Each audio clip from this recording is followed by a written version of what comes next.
A continuación, Tribuna Política.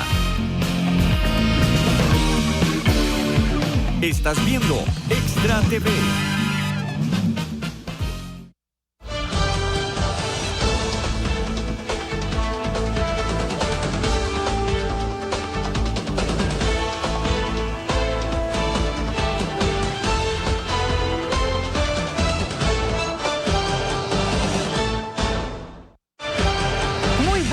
Esto es Tribuna Política y nosotros aquí, antes de iniciar este espacio el día de hoy, quisiera darle un agradecimiento a usted que está en su hogar, por esos reportes, por los mensajes que nos hacen llegar y por la importancia que le han dado a este espacio. Realmente nosotros muy motivados y esforzados para llevar hasta su hogar cada día mejor información y buscando de que usted día con día pueda ir de la mano con nosotros informándose y conociendo algunos de los manejos que se dan dentro de este proceso electoral camino a febrero 2018. Hoy es un privilegio, tenemos la casa llena, como me decía uno de los compañeros ahora. Me acompañan en esta mañana don Vladimir de la Cruz, don Sergio Araya, el señor Rotzai Rosales, que realmente están con nosotros aquí el día a día en este espacio, y como bien lo habíamos anunciado, el precandidato del Partido Liberación Nacional, el señor José María Figueres. Así es que muy buenos días a todos. Como bien saben, estamos realmente cerca de la convención del Partido Liberación Nacional. Así es que, dado ese suceso, nosotros en este espacio estamos tratando de llevarle a usted siempre la información del Partido Liberación Nacional previo a su convención. Reiteramos que de igual forma se hará con los siguientes o con los partidos que van agendando sus convenciones. Así es que muy buenos días a todos, aclarados los puntos, y muy buenos días a ustedes en su hogar. Si debe de salir de su hogar, recuerde que puede a través de la 780 AM o Radio América HD seguirnos, o bien a través de la página de Facebook de Extra TV Canal 42. Así es que, don José María, bienvenido a Tribuna Política. Buenos días, doña Isabel, muchísimas gracias por la invitación. Señores, muchísimas gracias. Rotzai, buenos días, amigas y amigos, muchísimas gracias por permitirnos esta conversación. No, por favor, y así es que yo quisiera darle la palabra a alguno de los señores, el que desee iniciar, darle ese privilegio a ustedes, así hoy, don Sergio, vamos. Sí, bueno, muy buenos días a todos, a los amigos y amigas que nos están siguiendo, como siempre, el agradecimiento como expresaba Isabel y a don José María por hoy participar en este programa. Para comenzar, tal vez, don José María, es importante que la gente que nos está viendo pueda tener una idea del por qué usted quiere volver a la presidencia de la República, después de que ya pasó por donde asustan, como se dice popularmente, en 1994. Pero sobre todo le quiero hacer tres preguntas para que las desarrolle, tres preguntas que están de alguna forma interrelacionadas. Primero, bueno, eso, ¿por qué a usted lo inspira a regresar 20 o más años después a la presidencia? Dos, ¿por qué el electorado liberacionista que va a ir el 2 de abril tiene que decantarse por usted y no por sus tres compañeros que están en esta contienda? ¿Qué lo diferencia a usted de ellos? Pero, como finalmente son parte de un mismo partido, aquí lo hemos hablado varias veces en este programa, ¿cómo visualizaría usted, una vez que pase esta contienda interna, la participación de sus compañeros ya en lo que sería propiamente la campaña de José María Figueres, candidato presidencial? Y la última, como lo único que tenemos seguro en la vida es la muerte, y lo demás siempre hay probabilidades de que sí y de que no, juguemos un escenario de que tal vez usted no sea el ganador. ¿Cómo se visualizaría usted? ¿Con cuál de los otros contendores se sentiría más cómodo para sumarse a sus filas? 4 en 1. 4 en 1, sí. Bueno, don Sergio, muchas gracias. La primera, yo estoy de nuevo en política porque yo, como usted, amo a nuestro país. Estoy convencido de que puede estar mucho mejor de lo que estamos hoy en día. Y por eso me vuelvo a postular. Considero que tengo la experiencia de un primer gobierno. Nadie me tiene que explicar, enseñar cómo es eso. Ya lo sé. Tengo la experiencia de varios años de trabajo internacional y contactos en el mundo para traer ese mundo a Costa Rica, pero de una manera que le saquemos provecho para nuestro bienestar. Soy una persona de formar equipos de trabajo y de tomar decisiones. Y cuarto, he formulado con la participación de muchas y muchos costarricenses a través de conversaciones un programa para sacar este país adelante que he llamado Costa Rica Ruta 2021. Un plan a 5 años que nos fija un norte y que nos pone a caminar sobre la senda del bienestar. Su segunda pregunta. Esas características son precisamente las que me diferencian de los otros precandidatos liberacionistas. Mi experiencia como presidente, mi experiencia internacional, mi decisión a la hora de tener que tomar medidas. Y cuarto, el programa que he planteado con respecto a este país, que es muy concreto en muchas etapas, es lo que me diferencia de mis compañeros liberacionistas. La tercera pregunta tenía que ver con...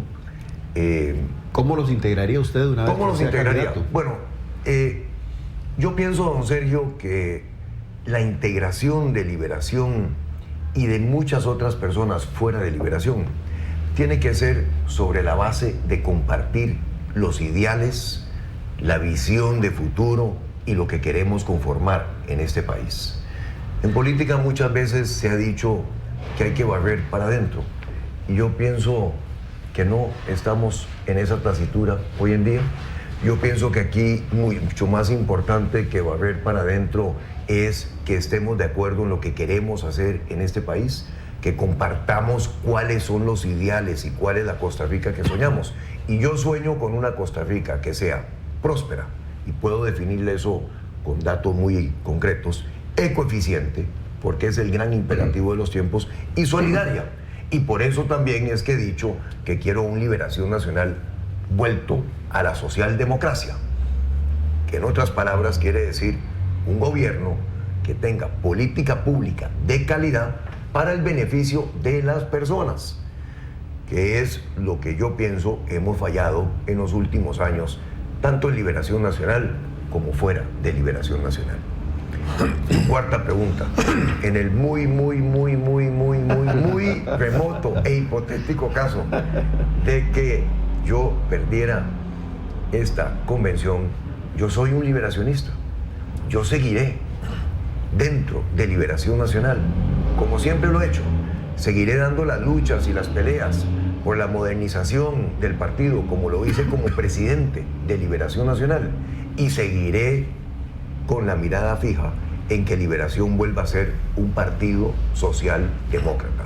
Apoyaré y estaré a la par del candidato que escoja Liberación Nacional. Don José María, usted dice muy remota.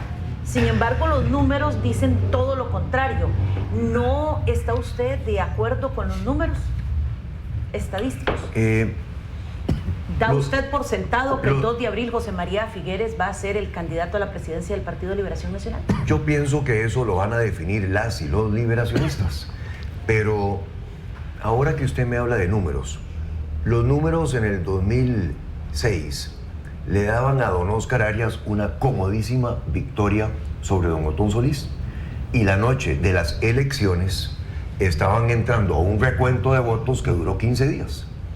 Los números en las elecciones pasadas del 2014 le daban a don Johnny Araya, ese candidato que ni siquiera llegó a la segunda ronda, una ventaja del 55%. ¿Y cuál es la sorpresa? Que perdimos en primera vuelta y aplastantemente en la segunda vuelta. Entonces, no es un fenómeno solamente de Costa Rica, ese es un fenómeno global. Yo lo que pienso es que las personas ya saben que los encuestadores son parte de lo que ellos califican como el sistema político, y en rebelión a ese sistema político que las personas piensan no les está llenando sus expectativas, le dicen todo lo contrario de lo que ellos quieren hacer o de lo que están pensando. Las encuestas internacionalmente, nada más 3 ejemplos, nos fallaron en Brexit, en Inglaterra, con respecto al voto para quedarse o no en la Unión Europea. Nos fallaron en Colombia con respecto al referéndum para la paz. Y acaban de fallar en Estados Unidos, en donde no hubo ni una sola encuesta que le dio el triunfo al presidente Trump. Y sin embargo, ahí lo tenemos haciendo las cosas que está haciendo. Locuras. Ahí lo tenemos haciendo las cosas que está haciendo. Entonces, las verdaderas encuestas son los números en las urnas. Yo sigo recorriendo el país.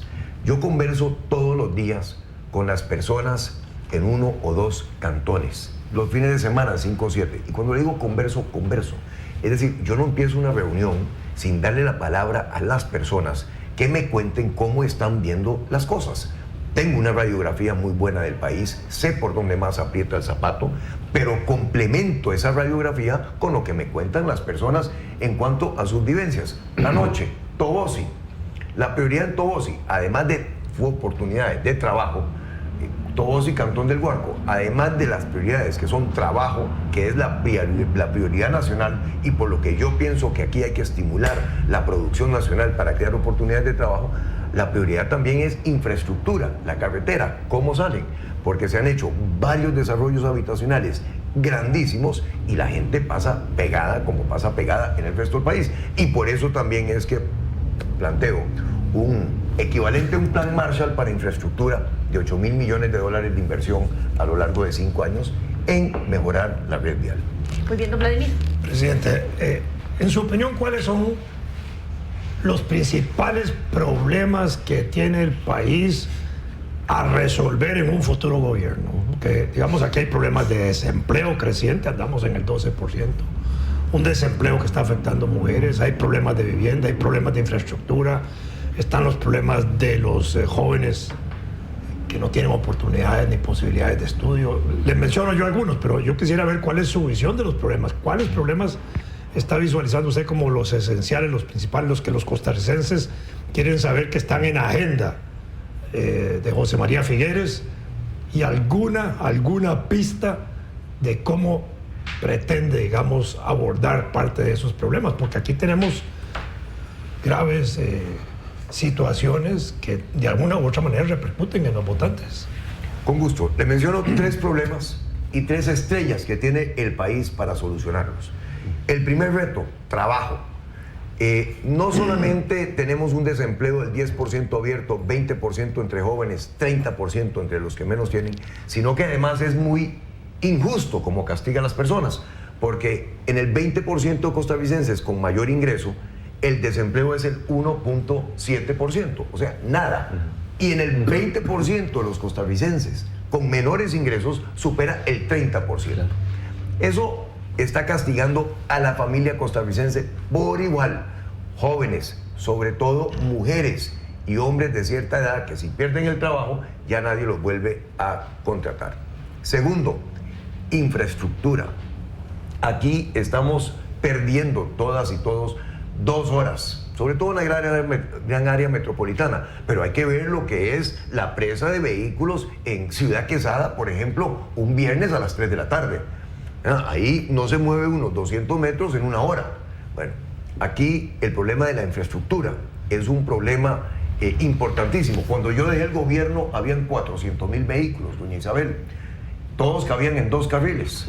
Hoy tenemos 1.600.000 vehículos y todos tienen que caber en los mismos 2 carriles. Y estamos importando 70.000 vehículos adicionales por año. Esa cosa se nos está yendo las manos, ahí hay que entrarle. Y el tercero es, sin lugar a dudas, la seguridad, que es una responsabilidad primordial del Estado garantizar la seguridad. Estrellas para entrarle a estas cosas. Primero, en Costa Rica, todas y todos queremos trabajar. Yo recorrí el país hace 20 años y me pedían un bono de vivienda, un regalo, un subsidio, una partida específica. Hoy en día la gente lo que me dice es, quiero trabajar, denme la oportunidad de trabajar. Y ahí la solución está en impulsar la producción nacional para poner la economía a crecer. En la Ruta Costa Rica 2021 planteo un crecimiento gradual, que al final del 21 estemos en el 8% de crecimiento, porque eso es lo que necesitamos para bajar el desempleo al 5%. Y ese crecimiento lo tuvimos el último año de mi gobierno, cuando el desempleo era 6%. De manera que eso sabemos cómo hacerlo en este país. En cuanto a la infraestructura, planteo el equivalente de un plan Marshall para infraestructura. Plan Marshall, como ustedes recuerdan, amigas y amigos, es el programa de inversión en Europa que levantó Europa después de que quedó destruida en la Segunda Guerra Mundial. 8.000 millones de dólares en 5 años.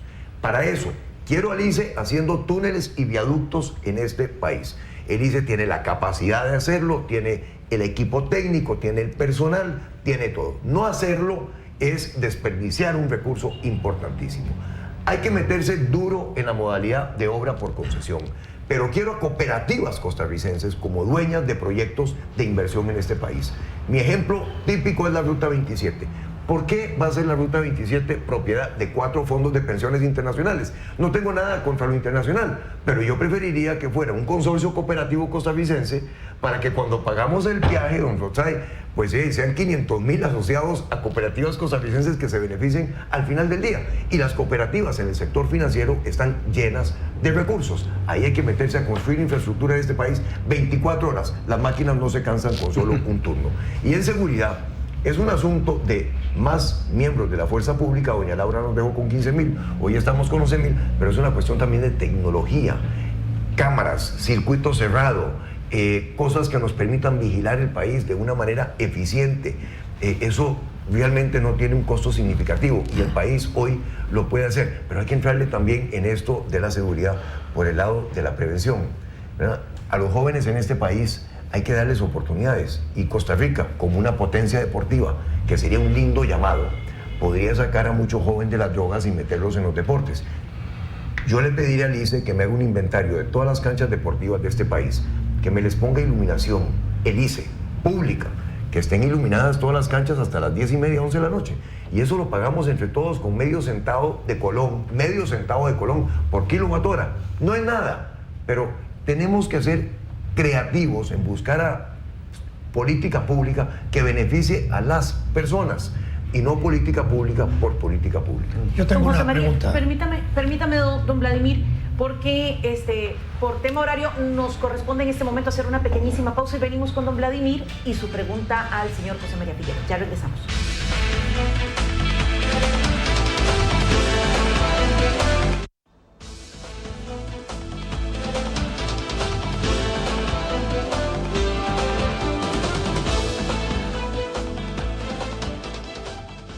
Estamos en el Parque Nacional Tapantí, Macizo de la Muerte, un parque sumamente importante en cuanto al recurso hídrico, una zona de recarga acuífera donde nacen más de 150 ríos. Produce el agua que toma más de 1 millón de personas. En el año 1954 llegamos aquí un grupo de 7 compañeros. Lo que traíamos tal vez era fuerza en los brazos para ir tumbando estos robledales con motosierras. Yo no sé dónde hubiéramos llegado. Hemos aprendido a que no es necesario seguir cortando el bosque para subsistir, sino que el ecoturismo es una buena fuente de ingresos. Producir aquí es un privilegio, pero también es un compromiso. No utilizamos productos químicos, utilizamos productos de control biológico, tratamiento de aguas residuales del hotel, aprovechamiento de aguas, sistemas de riego para las áreas verdes, riego por goteo. Es un compromiso no solamente de quienes vivimos en la cuenca, debería ser un compromiso de toda la gente que vive en el país. Humedales para nuestro futuro. Únete a nosotros. ¿Quiere recibir al periódico de más circulación de Costa Rica, Diario Extra, en la puerta de su casa? Solicítelo al 2547-9300, extensión 109. Le informamos las 24 horas, los 365 días del año. Diario Extra, el periódico de más venta en Costa Rica.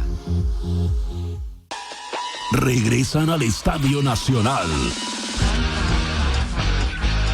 Momentos Credomatic presenta X-Nights. Los mejores pilotos del mundo reunidos en un mismo evento. Este sábado 18 de marzo, 7 de la noche, Estadio Nacional. Además, lo mejor del freestyle en bicicleta. Visite la Bike Week desde el jueves 16 de marzo. Entradas a la venta en eticket.cr. Patrocinan, copatrocinan, organiza.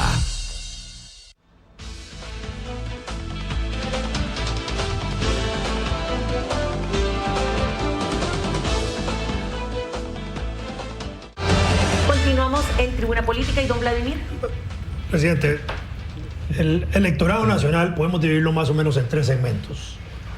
La gente joven, 18, 35, 39, 40 años, muchos de ellos llamados millennials, primera vez que van a votar muchos, no conocen nada del país, todos los candidatos les pueden ser indiferentes en términos históricos y de conocimiento, no tiene importancia, pero ese es un conglomerado importante.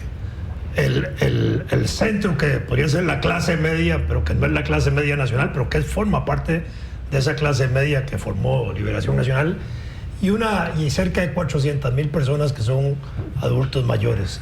¿Qué ofrece para esos adultos mayores cuando están cuestionadas las pensiones, cuando las pensiones no alcanzan, cuando hay pensiones verdaderamente miserables para mucha gente? Para esos sectores medios que han sido golpeados en estos últimos años por el desarrollo económico, siendo Liberación el adalid de la formación de la clase media costarricense. Y para esos jóvenes que se incorporan por primera vez a la política. Y a eso le sumo, ¿realmente todavía tenemos clase media en Costa Rica? Bueno, depende con quién se compare uno. Con respecto a algunos países sí tenemos todavía clase media, con respecto a algunos otros tal vez no, pero no cabe ninguna duda de que ha sido debilitada. Y ha sido debilitada por muchos diferentes elementos que ahora podríamos analizar. Esos 3 sectores de la población que menciona don Vladimir tienen expectativas con respecto a la política y además necesidades muy diferenciadas. Los jóvenes ya no votan por partidos políticos, votan por la persona. Y no están viendo hacia atrás, sino que están viendo hacia el futuro. Para esos jóvenes, decirles que Liberación Nacional le dio el voto a la mujer, creó el ICE para que nos diera telecomunicaciones y energía cuando este país era oscuro y sin teléfono. Apoyó las garantías sociales para universalizar el seguro social. Nos trajo la paz en Centroamérica. Nos trajo Intel hace 20 años para irrumpir a Costa Rica en el mundo de la tecnología. Para esos jóvenes ya todo eso es una condición dada, ¿no? A ellos les interesa qué es lo que vamos a hacer por ellos a futuro, Así es. cómo les vamos a ayudar, a dónde van a estar las oportunidades de trabajo y cómo van a poder llevar adelante su vida. Ese es un requerimiento de ellos muy claros. Hay un segundo grupo de la población que está más en el segundo grupo que usted menciona y también el tercero, que son personas que todavía tienen filiación política, para quienes los partidos políticos representan no solamente una historia que recuerdan con cariño porque fueron parte de esa historia, sino porque también vivieron los años de transformación importante en este país que lideró Liberación Nacional, a veces con la ayuda de otros partidos y a veces sin la ayuda de esos partidos. Y esos grupos tienen también situaciones muy diferenciadas. Yo pienso que en el segundo grupo, lo que es clase media, algo que está afligiendo muchísimo a la familia costarricense es la falta de una política de salarios crecientes.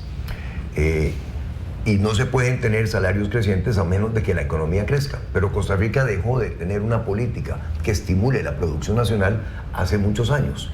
Aquí todos hemos estado firmando tratados de libre comercio durante los últimos 20, 25 años. Yo creo en los tratados de libre comercio porque nos abren muchas oportunidades, pero ya no creo en que el tratado de libre comercio por sí solo lo arregle todo, que ha sido la creencia nacional. Los tratados de libre comercio hay que administrarlos, y hay que administrarlos a favor de lo que es la producción nacional. Un caso típico es el tratado de libre comercio que tenemos con Estados Unidos, y regreso a su pregunta, pero lo quiero ilustrar. Producción de arroz en el país. La producción de arroz en el país tiene un modelo de costos que fija el precio del arroz, que maneja el MEIC. Eso está muy bien. Pero en el Tratado de Libre Comercio se dice que cuando Costa Rica va a importar arroz, el primer arroz que debe importar son 55,000 toneladas de Estados Unidos, que por cierto es de pésima calidad y cuando viene hay que mezclarlo con arroz tico porque si no, no lo podríamos comer. Pero no estipula ni calidades de arroz, que es un problema, ni estipula que antes de importar el primer grano hay que comprar hasta el último grano de arroz producido en el país. Entonces el industrial del arroz costarricense presiona al agricultor y le dice, si no me bajas el precio, voy a empezar a importar. Y con eso, el que sufre no solamente el productor de arroz, es que no compra insumos. no emplea más gente, no ejercita, no dinamiza la economía nacional. Entonces ahí hay salarios crecientes y oportunidades de trabajo, sobre todo oportunidades de trabajo ligados a la política de salarios crecientes. Y en el tercer grupo de la población que usted menciona, yo pienso que ahí hay dos cosas que debemos de ponerle, o tres que debemos de ponerle atención. Primero está lo que yo llamo vida asistida, que es un fenómeno nuevo en la sociedad y en la humanidad, porque nunca antes habíamos sido tan longevos como empezamos a ser ahora. Y el concepto de una vida asistida, que lleva un conjunto de programas de la seguridad social, pero también a una reformulación de las pensiones, que es un tema muy importante, tiene que estar ahí de primero. Segundo, yo me encuentro con muchísimas personas, adultos mayores, que quieren seguir trabajando.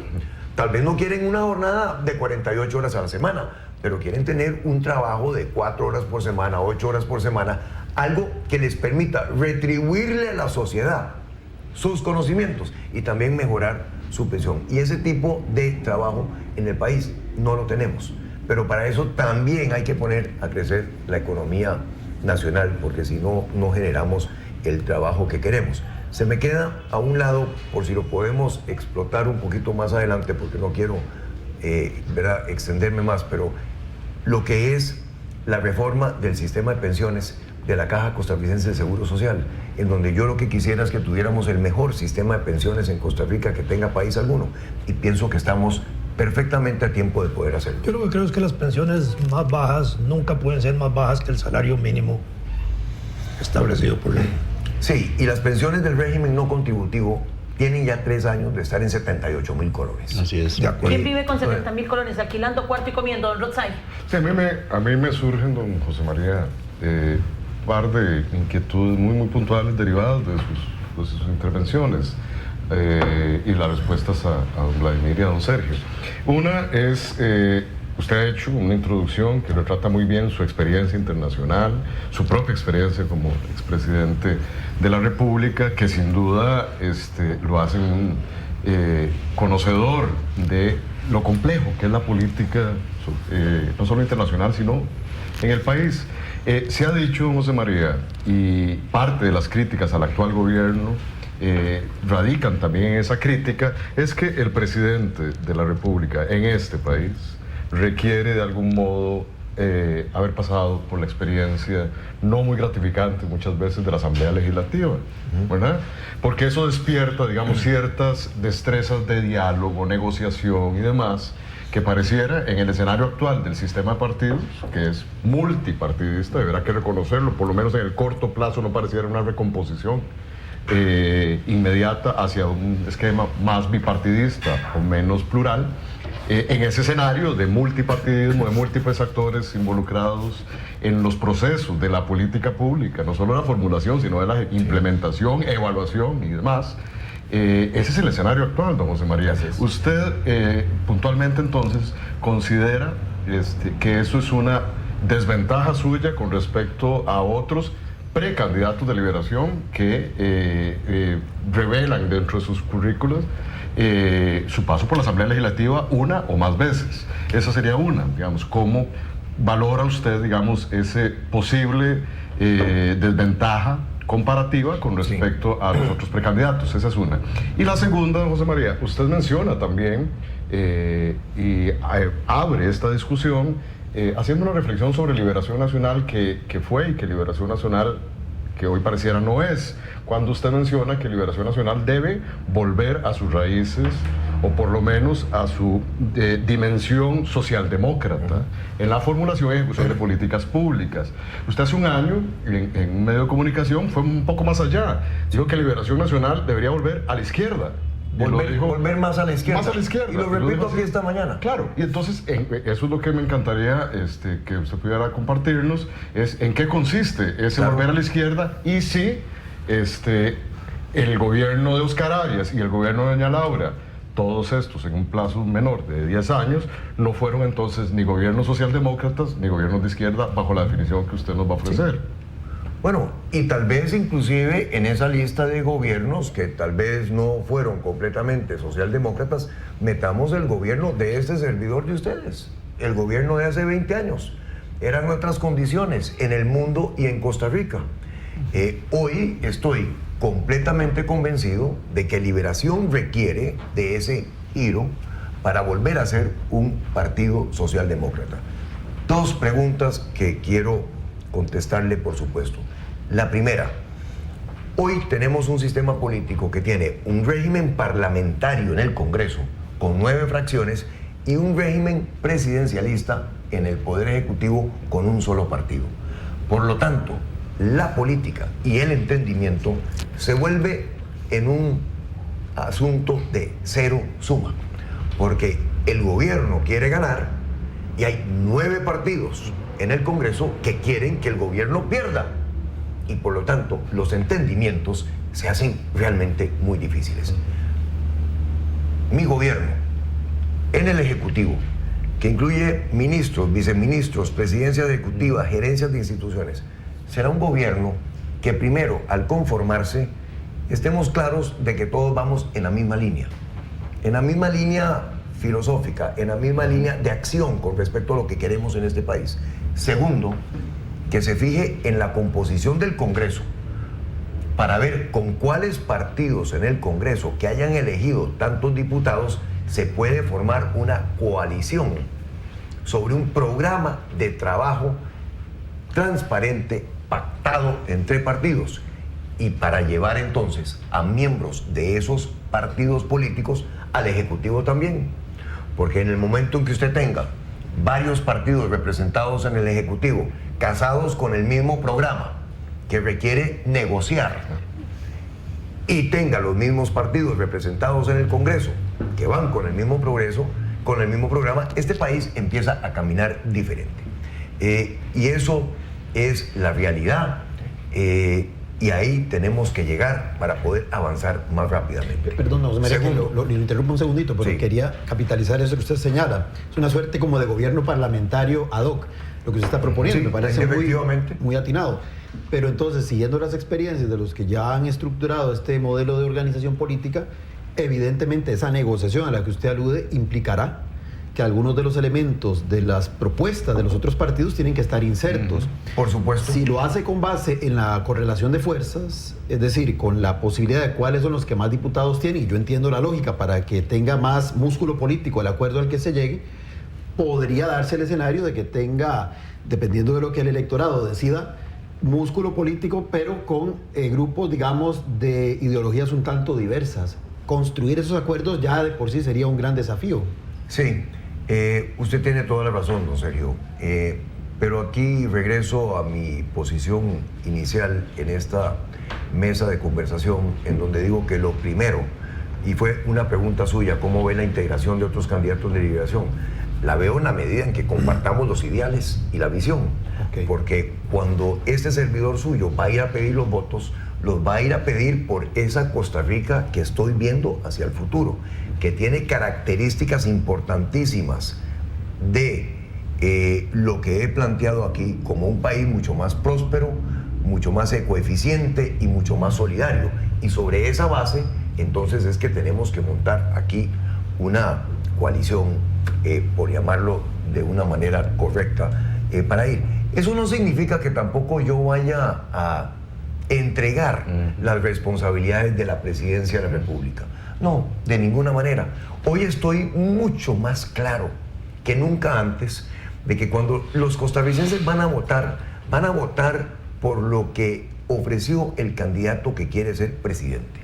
Después que no me vengan, ¿verdad? Como me sucedió también muchas veces en gobierno, con que el ministro tal quiere ser una cosa diferente, el presidente de tal institución quiere jalar por otro lado, la junta directiva que se nombró en aquella otra cosa, en aquella otra organización, tiene su propio criterio. Eso no lo veo. Y no lo veo porque el que es responsable de rendir cuentas es el que fue electo presidente. Ese es el que tiene que poner la cara. Y por lo tanto tiene que asegurarse de que las cosas se hagan y se ejecuten a tiempo. Y además la gente espera que haya un ejecutor, alguien que tome decisiones. En este país el principal déficit no es el déficit fiscal del que hablan los economistas, es el déficit de la toma de decisiones. porque solo tomando decisiones es que logramos resolver problemas y avanzar. Lo segundo, yo pienso que el haber pasado por un primer gobierno, don Rotay, me da toda la experiencia para entender cómo es la negociación con la Asamblea Legislativa. Y además, un tipo de organización de gobierno como el que he planteado ayuda muchísimo a que eso camine así. Pero amplío, si usted me lo permite, su pregunta, que es buenísima porque tiene que ver con la gobernabilidad de este país. Y este servidor de ustedes fue el primero que habló de ingobernabilidad en el discurso el 1 de mayo del 95, cuando las personas decían, bueno, ¿qué está hablando? Eso, y hoy todo el mundo habla de ingobernabilidad. Yo pienso que aquí, además de esa conformación del Ejecutivo, hay que tomar en cuenta que hemos venido creando un conjunto de instituciones que hoy, para todos los efectos prácticos, son parte de la toma de decisiones. Y son una parte importante de la toma de decisiones. Como presidente, me veo en un equipo de gobierno que mantiene conversación y comunicación permanente, no solamente con el legislativo, con el regulador en la República, con el defensor de los habitantes, con el procurador general de la República y con la Contraloría, y además con el Poder Judicial y la Sala Constitucional. Aquí debemos compartir una visión de país para que las decisiones que se toman en los diferentes órganos del Estado, con pesos y contrapesos, vayan alineados en la dirección en que podemos avanzar. Don José María, en este espacio hemos hablado del tema de gobernanza, de ingobernabilidad, si somos o no somos ingobernables los costarricenses, como usted mismo lo dice. Hemos pasado una serie de temas y ahora lo escucho usted decir también de esa poca posibilidad de que lo que más nos hace falta es la capacidad de tomar decisiones de quien tiene que tomarlas, ¿cierto? En los diferentes campos. Y usted está diciendo, yo voy a hacer, si yo soy presidente, en otras palabras usted dice, yo voy a hacer esto, yo voy a hacer lo otro, el ministro viene por aquí, viene por allá, y todos como en una misma línea para lograr el objetivo de lo que usted ofrece en campaña. ¿Ok? Entonces, pregunto, usted lo ve así, ¿usted realmente es que Costa Rica, a su juicio, es ingobernable? ¿O realmente todos estamos contribuyendo con una cuota ante la no toma de decisiones en el momento y el lugar adecuado? Señor presidente, si me permite la interrupción ante la pregunta de Isabel. Contextualizar, la semana antepasada tuvimos en este programa, durante los 5 días de la semana, el tema de la ingobernabilidad, del cual yo manifesté mi posición, es mi opinión.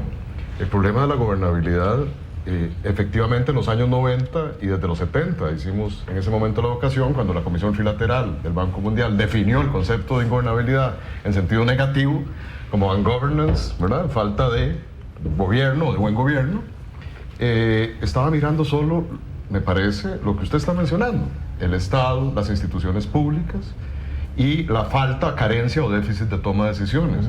Pero hoy pareciera, desde una visión más pluralista, esa a la que le estoy haciendo referencia cuando menciono el caso hipotético del diálogo en su gobierno con otros actores políticos, ha demostrado que la política también va por otros lados, don José María. Y diciéndolo puntualmente, hablo de los poderes de facto, los poderes fácticos. Aquí solo hemos hablado hasta este momento de partidos políticos y de representantes de partidos políticos, pero usted en su gobierno también experimentó, me imagino, supongo, la presión de poderes más poderosos que las propias instituciones públicas, don José María. Y estoy hablando nacionales y transnacionales. Legales algunos e ilegales hoy presentes otros también en el sistema internacional, y usted lo sabe, como el narcotráfico. Muy bien. ¿Cómo hace usted, don José María, para, dentro de un gobierno suyo, alinear en una visión país, no solamente entonces a esos poderes formales, estatales, de partidos políticos, sino también contener, o por lo menos compeler de algún modo, esa fuerza que ejercen en este país, con mucha más razón, pero en todo el mundo, los poderes de facto o los poderes fácticos? Muy bien, la respuesta del señor José María Figueres la escuchamos después de la pausa.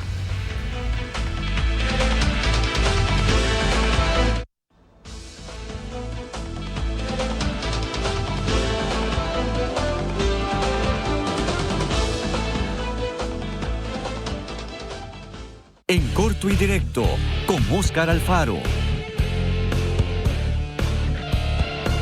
Domingo 7 de la noche. Tips de su interés de una forma concreta y directa. En Corto y Directo, con Óscar Alfaro. Regresan al Estadio Nacional. Momentos Credomatic presenta X-Nights. Los mejores pilotos del mundo reunidos en un mismo evento. Este sábado 18 de marzo, 7 de la noche, Estadio Nacional. Además, lo mejor del freestyle en bicicleta. Visite la Bike Week desde el jueves 16 de marzo. Entradas a la venta en eticket.cr. Patrocinan, copatrocinan, organiza. Gran desfile de boyeros. Este 19 de marzo, a partir de las 10 de la mañana. Estaremos ubicados frente al templo parroquial en San Josecito de San Isidro de Heredia. Tendremos deliciosas ventas de comidas típicas.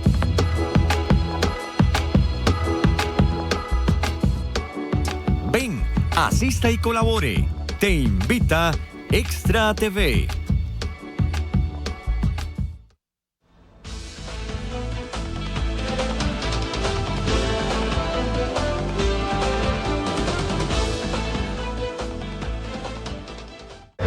Muy bien, continuamos con la respuesta del señor José María Figueres.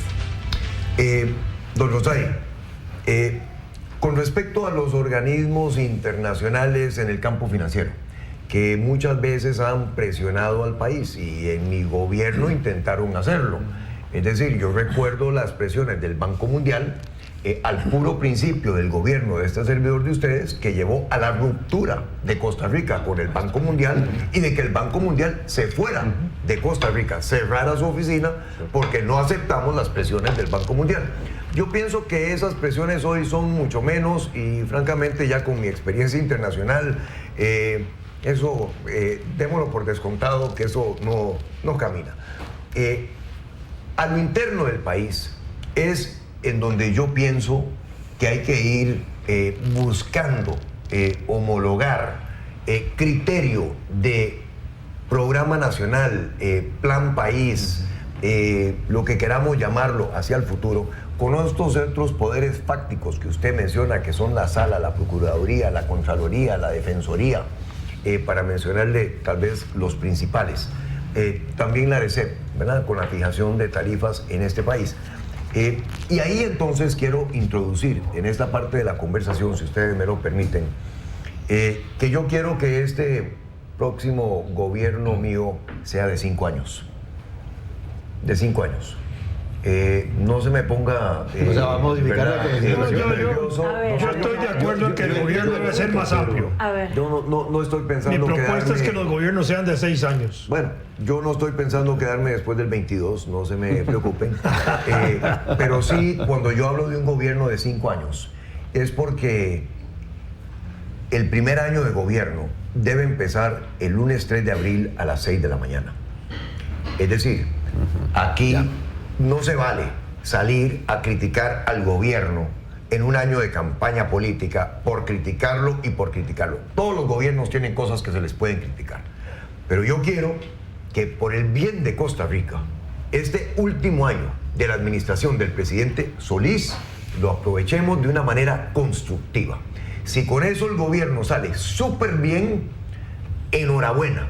Si con eso se le pone más dura la batalla política a Liberación Nacional, enhorabuena, porque el que habrá ganado con un buen año de gobierno es el país.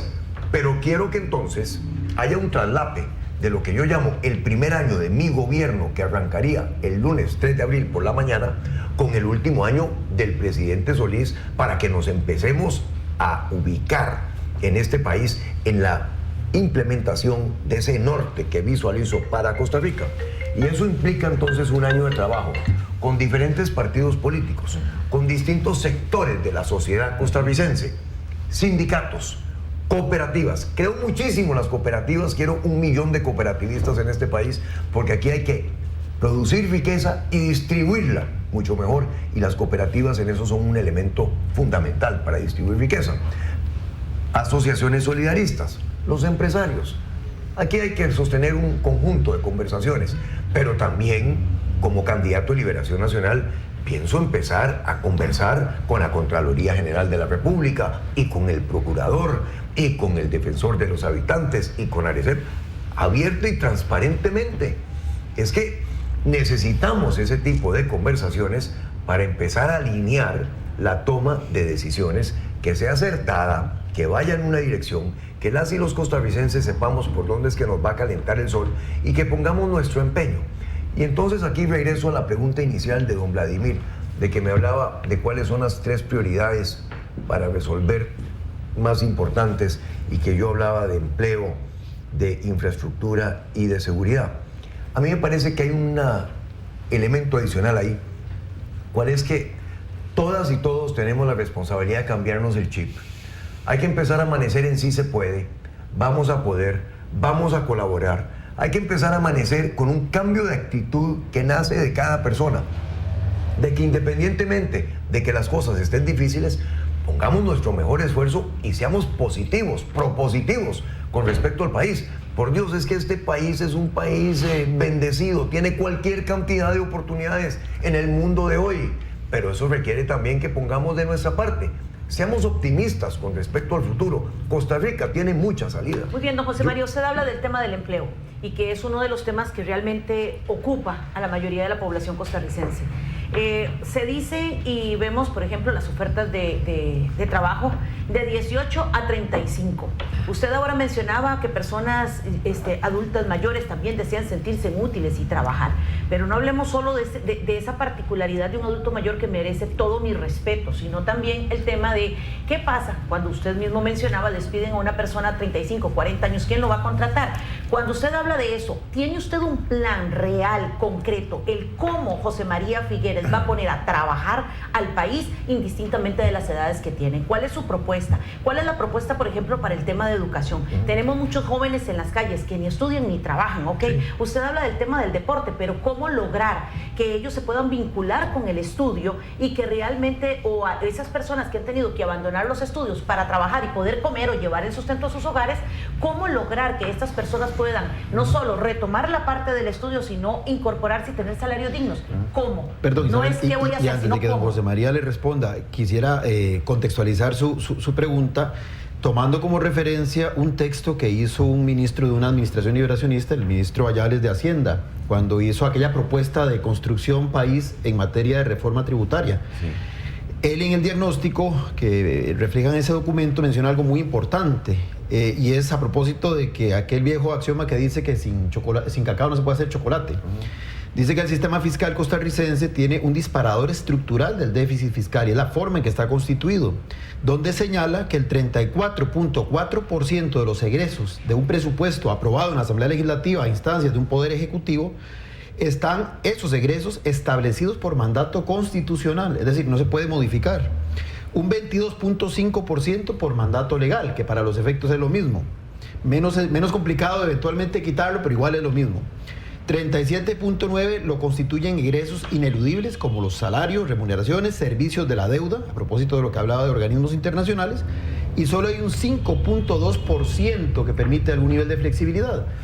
Inferiría yo entonces que todo lo que usted acaba de mencionar, Isabel, tendría que cubrirse con ese 5.2, o usted ya en ese acuerdo país que quiere construir estaría planteando el tema de una reforma estructural tributaria que evidentemente para que pudiera pasar por lo que acabo de mencionar requeriría el aval de las otras fuerzas políticas y cuidado y de los poderes fácticos que menciona don Roxay. Sí, porque el tema es cómo. Buenas intenciones todos tienen, el tema es cómo lo van a hacer. Yo tengo el más grande de los respetos por don Edgar Ayales. Me parece que es un extraordinario servidor público con una carrera internacional brillante. Pero ese enfoque que usted acaba de leer es el mismo enfoque economicista de los últimos 20 años. Es el enfoque de la economía clásica que dice, arreglemos lo macro, el déficit fiscal y la política monetaria, y después todo el resto se va a arreglar. Y consecuencia de ese enfoque, que inclusive fue el enfoque que tuvimos durante el gobierno de este servidor de ustedes, pero ahí la economía creció porque nos metimos con Intel, nos metimos con el ecoturismo y nos metimos a generar trabajo, y por eso bajamos el desempleo al 6%. Como consecuencia de ese enfoque en los últimos años es que este país tiene un crecimiento económico que es el resultante de ese conjunto de políticas. En lugar de poner los bueyes adelante de la carreta y decir, necesitamos un crecimiento económico del 5% porque necesitamos generar tantas oportunidades de trabajo. Ahora sí, economistas, vean a ver qué es lo que ustedes tienen que hacer, pero produzcanme un crecimiento económico del 5%. Entonces, para poder generar trabajo, volviendo a su pregunta, porque usted habla sobre el cómo, yo pienso que aquí hay dos niveles muy importantes de actividades que debemos hacer. Primero, lo que llaman los economistas las políticas macro del país deben estar alineadas para producir oportunidades de trabajo. En el Banco Central, ahí hay un grupo de personas, todas muy respetables, pero yo pienso que lo que andan buscando es ganarse el Nobel de Economía por mantener la inflación en cero, aunque el desempleo se dispare por las nubes. Ya metimos un proyecto de ley hace 15 días con diputados que me apoyan en el Congreso que cambia la ley del Banco Central para que como objetivo tenga igual importancia el crecimiento económico y el control de la inflación. Eso empieza a alinear las políticas a ese nivel para estimular la producción nacional. A nivel de tener un gobierno que se meta a estimular producción nacional, yo he planteado en la Costa Rica Ruta 21 6 actividades, cada una de las cuales es equivalente a un Intel en términos de la creación de miles de oportunidades de trabajo, de nuevos modelos de negocios, de nuevas oportunidades para emprendedores y de poner la economía a crecer. Son biocombustibles, para empezar. Costa Rica importa 1.200 millones de dólares de combustibles por año. Quiero que los produzcamos en este país, de higuerilla, de palma africana, de etanol, Cope Victoria y Copeatirro en Turrialba, que están sacando azúcar, tienen la vida muy difícil porque tienen que competir con el azúcar del Guanacaste, en donde los cañales son mecanizados. Démosle a Cope Victoria y Copeatirro la posibilidad de pasarse a producir etanol para sustituir gasolina y empecemos a generar trabajo en la agricultura costarricense, miles de oportunidades de trabajo con mucho valor agregado, produciendo biocombustibles para dejar de importarlos. Otro equivalente a un Intel es convertir cada techo de este país en una mini planta de energía solar. Fin de semana estuve visitando todos los cantones del Caribe costarricense. Me quedé en el Hotel Playa Bonita, ahí a las salidas del Cantón Central de Limón. El techo lo tienen cubierto de placas solares. Bajan el costo de la corriente, le ayudan al país a producir energías limpias y vamos bajando la huella de carbono. La exportación de servicios médicos. Traigamos a 300,000 norteamericanos y canadienses a que se hagan sus intervenciones jurídicas no de emergencia, sus exámenes de laboratorio, sus chequeos médicos en Costa Rica. Pero pongamos para eso, como lo dijo desde hace abril del año pasado, que lo tengo subido en la página web, en el programa de Costa Rica 2021, pongamos los hospitales de la caja, 30 que tenemos, 4 o 5 CAIS y 5 privados, hagamos una alianza público-privada, pongámonos a trabajar 24 horas, salgamos de la presa a las filas y después pongámonos a exportar servicios médicos. Un turista médico, doña Isabel, le deja a este país $20,000, un turista normal le deja 1.200. Tenemos 1.800 doctores sin trabajo y 2 o 3 mil enfermeras que andan buscando trabajo, muchas de las cuales están pagando el préstamo de CONAPE, la colegiatura y no consiguen trabajo. Aquí hay cosas que podemos hacer en el país, como estas grandes áreas que nos inyectan oportunidad. A nivel de las pymes, porque eso es importantísimo, legislemos para que el pago de cargas sociales sea escalonado en los primeros 5 años de la pyme. ¿Cómo entra una pyme a trabajar con un 40 y pico de cargas sociales? Yo no me quejo contra las cargas sociales. Muchas de ellas pienso que tal vez algunas las podríamos reacomodar, pero el pago debe ser escalonado para aquellas pequeñas microempresas que empiezan a dar vida económica en el país, que les facilite la entrada al trabajo. Esas son cosas para poner la economía a crecer. Doña Isabel, nos quedan un par de minutos, ¿verdad? Un minuto. Es una lástima, pero pienso que don José María...